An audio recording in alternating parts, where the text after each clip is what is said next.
de volta ao vivo. Muito obrigada pela sua audiência, pela sua participação. Agora com Ciro Gomes. Foi governador, foi ministro, foi prefeito, tem 30 anos, pelo menos, né? Na vida pública. E a gente acabou de ver o Leonardo Pisciani, do PMDB, bastante otimista em relação ao governo Temer e ao futuro do partido dele. Se tiver alguma complicação, que se investigue e a pessoa se defenda. Mas, dadas as últimas revelações e as últimas gravações e as últimas delações, você acredita que isso seja possível? Essa aparente calma? Eu vou fazer uma homenagem a uma porção de amigos que me pediram para dizer boa noite. Boa noite. Primeiramente, fora Temer.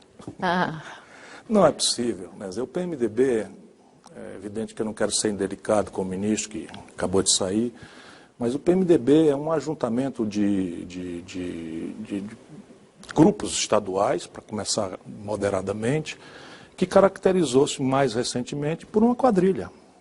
Tem muita gente boa, tem muita gente séria, muita gente patriótica, mas os que tomaram conta da estrutura, da burocracia, do comando mesmo do PMDB, é uma quadrilha de salteadores. Essa noite, com a informação de que o dinheiro, 70 milhões da Transpetro, a revelação de Sérgio Machado, de que 70 milhões da Transpetro foram para Romero Jucá, Renan Calheiros, Sarney, isso está se aproximando muito do núcleo principal do PMDB. Olha, Mariana, eu conheço essa gente toda.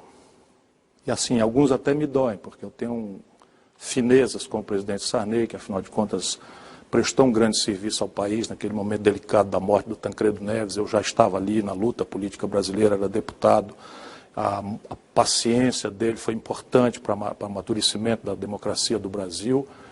E, portanto, eu quero pelo menos ele ressalvar aqui, pela idade, pela saúde, por uma série de questões, porque foi miseravelmente manipulado pelo Sérgio Machado, consta que foi gravado no hospital. Isso é uma coisa que me dá nojo, mesmo sendo eu, como tenho que ser, um crítico azedo. Mas essa trempe, né, que o Michel Temer é o chefe, na verdade o testa de ferro, ele nunca foi chefe de nada, ele é homem do Eduardo Cunha, que por sua vez repartia com grandes traumas, né, o comando com essa outra ala do PMDB, que é o Renan, o Romero Jucá, Eunício Oliveira.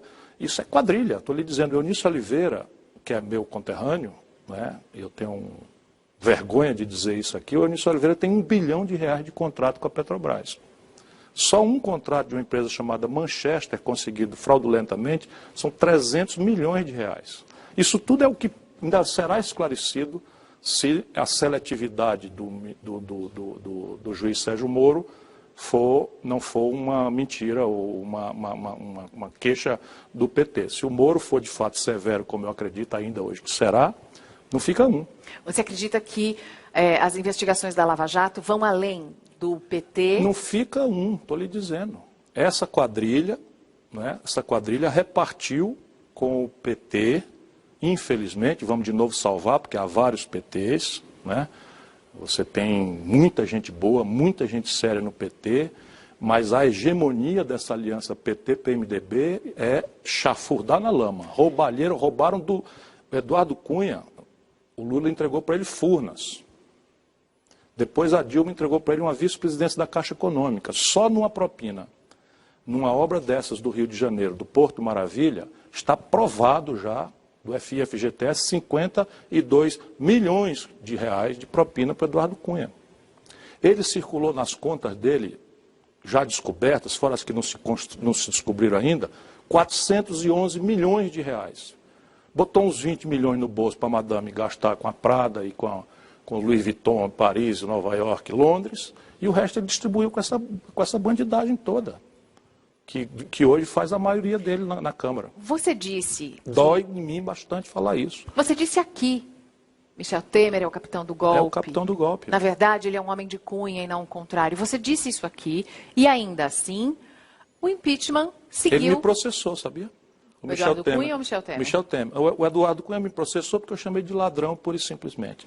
E a juíza me absolveu, ele apelou para o Tribunal do Distrito e ao Supremo e me absolveram, os três.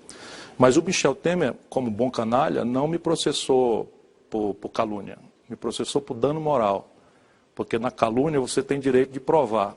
e eu posso provar que ele é homem do Eduardo Cunha, e digo de novo, faça uma pesquisa, a imprensa brasileira, faça uma pesquisa da quantidade de medidas provisórias que ele, Michel Temer, como presidente da Câmara, entregou para o Eduardo Cunha relatar, e em quantas dessas o Eduardo Cunha enxertou emendas para atender interesses locais, particulares, na custa da propina. Por exemplo, o Grupo Libra botou dinheiro na conta da Madame. O Grupo Libra botou 591 mil reais na conta da Cláudia Cruz. Da Madame, exatamente. Ele nem para poupar a família, como um bom calhorda, né? Nem isso ele foi capaz de fazer. O Michel Temer tem um filho com 7 anos, e isso não necessariamente é ilegal, mas ele precisa explicar. O menino tem 2 milhões de reais de patrimônio imobiliário numa zona nobre de São Paulo. Registrado no cartório, 2 milhões de reais. Antecipação da herança. Ok, então prove a origem do dinheiro. Simples, né? Um imóvel que se valorizou muito. É possível. Não foi o que eu vi nada explicado. Mauro, perguntas do público para Ciro Gomes. As pessoas perguntam o seguinte, é notório que você pretende ser candidato a presidente da República, existe essa possibilidade de ser candidato à presidência da República em 2018. E aí, vários internautas perguntando o seguinte, como governar tendo um Congresso assim, como o nosso? Eu vou pensar 1000 vezes antes de ser candidato. Falo isso olhando para os seus olhos, para os seus olhos, para os olhos da população, porque eu já fui candidato 2 vezes e agora as coisas pioraram de um jeito tal que a tarefa para um camarada como eu, que pensa o que eu penso, que fala o que eu falo, que defende os valores que eu defendo, de ser candidato, é praticamente inumana, né? Se não me mandarem matar, né? Se não me envenenarem no processo, eu vou sofrer o pão que o diabo descascou. Naturalmente, não terão o que me chamar de ladrão, porque 36 anos, nem respondi nenhum inquérito, pode inventar um daqui para frente e eu enfrento eles. Cuidado com o seu cabeleireiro. Pois é, até careca eu sou. Isso é uma mentira infame.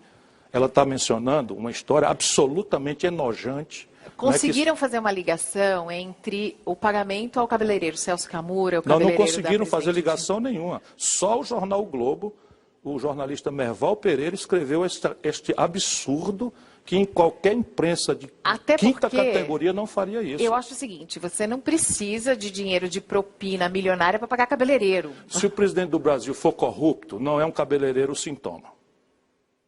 Se ele for corrupto, nem sequer, o que não quer dizer que não haja frouxidão moral. Eu sou muito azedamente crítico da frouxidão moral de um certo novorrichismo que tomou conta de um pedaço do PT. Né? Inclusive, esse negócio de cabeleireiro podia perfeitamente ser dispensado, usar um bom cabeleireiro de Brasília, já seria de bom tamanho. Ok, está tudo certo, mas não é razoável, e só está acontecendo, povo brasileiro, porque começou a cair a máscara do golpe. Então eles vão fazer uma onda de propaganda para ver se impede um processo de abertura dos olhos que está acontecendo com a nossa gente querida. Né? Enquanto o PT atacou as pessoas que foram na rua protestar, contra um governo praticamente indefensável, como era o governo da Dilma, nos vulneramos à ruptura da democracia. E agora o nosso generoso povo está gradualmente vendo, não é, que aquela motivação moral, não é, contra o escândalo da Dilma está piorada, porque não é possível, em 15 dias você cai 2 ministros, mas tem 7, ele agora nomeou a ministra, ou a secretária representante das mulheres que ficaram sem representação no Ministério, uma senhora que responde por desvio de dinheiro de emenda parlamentar, que é a mais vulgar das formas e mais generalizada das formas de roubar dinheiro público. Emenda parlamentar, Luiz Erundina explicou aqui numa recente entrevista, o deputado tem direito a uma certa quantidade que ele pede para passar para um hospital, alguma entidade na sua cidade. O jeito de se desviar dinheiro você tem uma ONG ou uma empresa que acaba devolvendo uma parte desses recursos. Esta senhora, ex-deputada do PMDB, claro, né, de um estado que eu não lembro agora o nome, está acusada pela Procuradoria-Geral da República, está respondendo ao processo. Então há um absoluto despudor do senhor Michel Temer então você em se disse que vai cercar de ladrões. Então vezes... tem o primeiro movimento, só terminar o raciocínio. O segundo movimento é a questão econômica. Eu quero nesse programa, se você me der a oportunidade, a gente ajudar o nosso povo a entender o que está no jogo de verdade. Você tem hoje, por exemplo, ontem à noite, anteontem de madrugada, a Câmara Federal, essa mesma que fez o impeachment da Dilma, que a gente assistiu aquele espetáculo, criou 14 mil cargos novos. e deu aumento para todos os grupos de salário que já são os mais altos do Brasil. Para os políticos, os próprios deputados se atribuíram um aumento gigantesco e no dia seguinte, quando se esperava que o Michel Temer desse alguma coerência, ele pediu um aplauso, porque isso é o PMDB.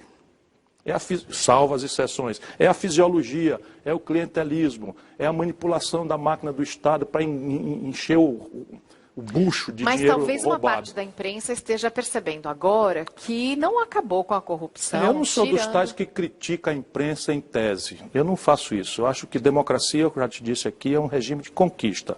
E o grande remédio para a democracia, para a questão da mídia, é o controle remoto. Então, se a Globo quer manipular minha cabeça, eu desligo. Passo para a Rede TV, vou assistir o programa da Mariana Godoy, onde transitam todos os lados da política. Enfim. Todo mundo. Ao vivo. Falou, está falado. Falou, está falado. Agora, Ciro, você disse que vai pensar 1000 vezes antes de se candidatar. Então, qual é a opção? Por exemplo, alguém que vai fazer o quê? Vai pegar em armas? Repare bem, no Brasil hoje estão acontecendo coisas que em nações menos pacíficas, para dizer uma mistificação sociológica, porque tudo que falta é paz no meio do nosso povo. Ainda ontem mataram um garoto de 10 anos aqui, outro dia um policial, um coronel covarde, com mais 2 covardes, esganaram uma senhora, uma moça, em plena Avenida Paulista. Então, mas há uma lógica de pacifismo, ou de aparvalhamento, vamos optar aí, ou que o nosso povo está desconfiado, não sabe mais em quem acreditar, a sensação de que todo mundo é ladrão, todo mundo é pilantra, que não vale mais sequer acreditar na linguagem mesma da democracia que é a política. Em outros países isso aí já era causa bastante para rolar uma mão de bala, sem dúvida. Sem dúvida. Estão falando de coisa concreta. Falando de coisa concreta, esses caras querem destruir... E é motivo para uma intervenção? Por exemplo. Militar? Sim. Em nenhuma circunstância. Militar não tem nada a ver com isso. Militar é para cuidar das fronteiras do Brasil contra os nossos inimigos externos. Ponto. Talvez nossos inimigos externos estejam mais internos do que a gente pensa. Não, os inimigos externos, evidentemente, os potenciais inimigos externos estão agindo. O Michel Temer tem uma suspeição que ele não sequer comentou de que é colaborador da CIA, que é o órgão de inteligência norte-americano. Pelo menos saiu nesse escândalo do Wikileaks e esse jornalista, que não é propriamente um responsável, o Greenwald, Glenn Greenwald, um jornalista acusou e eu não vi sequer uma declaração. Ele Ciro, não rebateu. Principalmente com as gravações. É disso que se trata. É a Petrobras, é o petróleo. Nós acabamos de fazer 1 milhão de barris de pré-sal num dia. Seguindo esse raciocínio... Saiu esse... E o Calhorda, Petrobras, que foi nomeado para alienar a Petrobras... Pedro Parente. Eu não quero nem porque era meu amigo, já vou perder outro aqui. Foi lá dizer, na hora da posse dele, que a Petrobras não tem sentido de ficar nem com a lei de partilha, que eu ajudei a fazer, que é muito moderada, que reserva 30% para se associar a Petrobras com os empreendedores internacionais, que nós não espancamos, e pior... disse que tem que ser revogada a legislação de conteúdo nacional. O Brasil tem um buraco em ciência e tecnologia, Mariana, de 7 bilhões de dólares em royalties. E um dos lugares que nós temos protagonismo global é em toda a cadeia petroquímica, onde nós podemos desenvolver uma coisa emancipadora da sociedade brasileira, por onde nosso povo pode sair da pobreza, da miséria, e esses caras querem revogar isso. As riquezas do Brasil fiquem para os brasileiros, mas se as empresas que exploram essas riquezas são um lugar para... políticas de toma lá da cá, não é melhor que elas sejam privatizadas? Em nenhuma circunstância. É melhor que a gente bote na cadeia quem fez errado. E pare de conversar fiado. Aliás, está na hora da justiça botar alguém na cadeia. Dos políticos, que eu estou falando. Porque os diretores da Petrobras estão um bocado na cadeia já. A propósito, Ciro, esse começo de governo Temer, principalmente com as gravações do Sérgio Machado, deu margem a uma narrativa de que o impeachment foi uma espécie de acordão para abafar a Operação Lava Jato. Você concorda com essa narrativa ou você acha que tem algo mais além disso? Mas tem... Eu vou pedir para colocar aqui no telão algumas das frases que saíram dessas gravações do Sérgio Machado, falando que tem que parar essa sangria, que tem que fazer... Eu sou do ramo, certo? Eu conheço eles todos. O Sérgio Machado eu conheço há 30 anos. O Sarney eu conheço há 35 anos. Eu era prefeito. O Sérgio Machado coordenou minha campanha de prefeito em Fortaleza. Eu conheço o Renan desde os movimentos do estudantil, da Uni, enfim. Conheço todos muito bem. E lá em Brasília, a gente sabe todo mundo quem rouba onde, como e como. Vive de segredo de Polichinelo e a nossa grande mídia escolhe. as ocasiões, as oportunidades. Mas o